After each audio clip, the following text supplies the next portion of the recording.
Hello friends, welcome to my channel. இன்றைக்கி நம்ம சேனலில் என்ன பார்க்க போகிறோன்னா, ஒரு ஐஸ்கிரீம் ரெசிபி தான் பார்க்க போகிறோம். மாம்பழத்தை வச்சு சூப்பரான ஐஸ்கிரீம் நம்ம வீட்டிலே ரெடி பண்ணலாமா? அதுக்கு நான் அந்த 3 மாம்பழத்தை எடுத்திருக்கேன். இது வெளியே பார்க்க தான் பச்சையாக இருந்த மாதிரி இருக்கும், ஆனால் உள்ளே நல்லா ஸ்வீட்டாக இனிப்பாக இருக்கும். நல்லா இந்த மாம்பழத்தை தான் இன்றைக்கி வச்சு நம்ம ஐஸ்கிரீம் பண்ண போகிறோம்.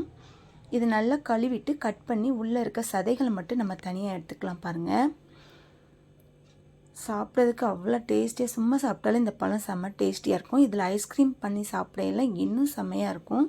நம்ம வெளியிலலாம் வாங்குறதுக்கு பதிலாக நம்ம வீட்டிலே இந்த மாதிரி பழங்களை வச்சு செஞ்சு பசங்களுக்கு கொடுக்கலாம். ஒரு ஆபத்தும் இருக்காதுன்னு நினைக்கிறேன். நம்ம வீட்டில் பண்ணும்போது பயம் இல்லாமல் சாப்பிட்லாம். இப்போ 3 மாம்பழத்தையும் நல்லா கட் பண்ணிவிட்டு உள்ளே இருக்க சதைகள் மட்டும் எடுத்து மிக்ஸி ஜாரில் சேர்த்துக்கலாம்.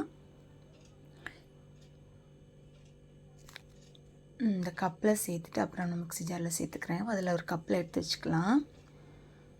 இப்போ எல்லா மாம்பழங்கள்லேருந்து இந்த நடுவில் இருக்க சதைப்பத்தை மட்டும் நல்லா எடுத்து வச்சுக்கிட்டேன். இப்போ ஒரு 500 ml பால் எடுத்துக்கலாம். இன்னொரு கிண்ணத்தில் ஒரு 2 ஸ்பூன் அளவுக்கு கார்ன்ஃப்ளவர் மாவு, இதில் கொஞ்சம் பால் ஊற்றி மிக்ஸ் பண்ணி கட்டிகள் இல்லாமல் கரைச்சி தனியாக வச்சுக்கலாம். முதல்ல இப்போ கேஸ் ஆன் பண்ணி பாலை சூடு பண்ணலாம். இப்போ இதில் நான் 10 ரூபா பால் பவுட்ரு 2 பாக்கெட் சேர்த்துருக்கேன். அதை நல்லா கட்டிகள் இல்லாமல் நல்லா கலக்கி விட்டுறலாம். இது கூடவே ஒரு 5 ஸ்பூன் அளவுக்கு சுகர் சேர்த்துருக்கேன்.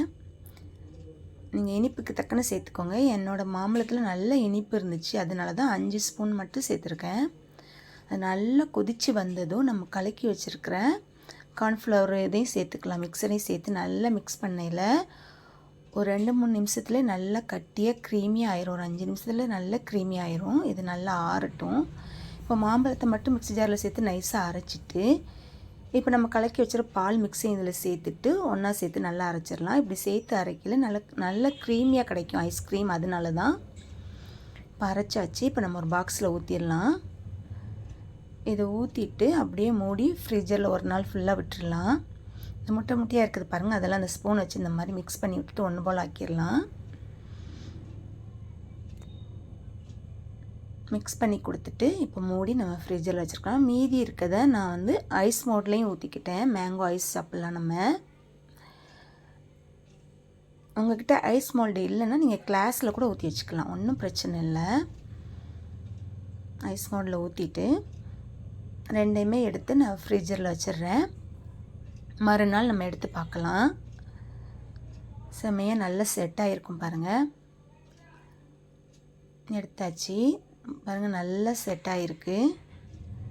இப்போ இதெல்லாம் எடுத்துட்டு நம்ம திரும்பவும் மிக்ஸி ஜாரில் சேர்த்துக்கலாம். இன்னொரு தடவை நல்லா மிக்ஸியில் ஒரு 5 நிமிஷம் நல்லா அடிச்சுட்டு திரும்ப இந்த பாத்திரத்தில் ஊற்றலாம். ஏன் நம்மளுடைய பண்ணையில் நல்ல க்ரீமியாக கிடைக்கும். அதனால தான் நீங்கள் அப்படியே சாப்பிட்லாமான்னு கேட்கலாம்.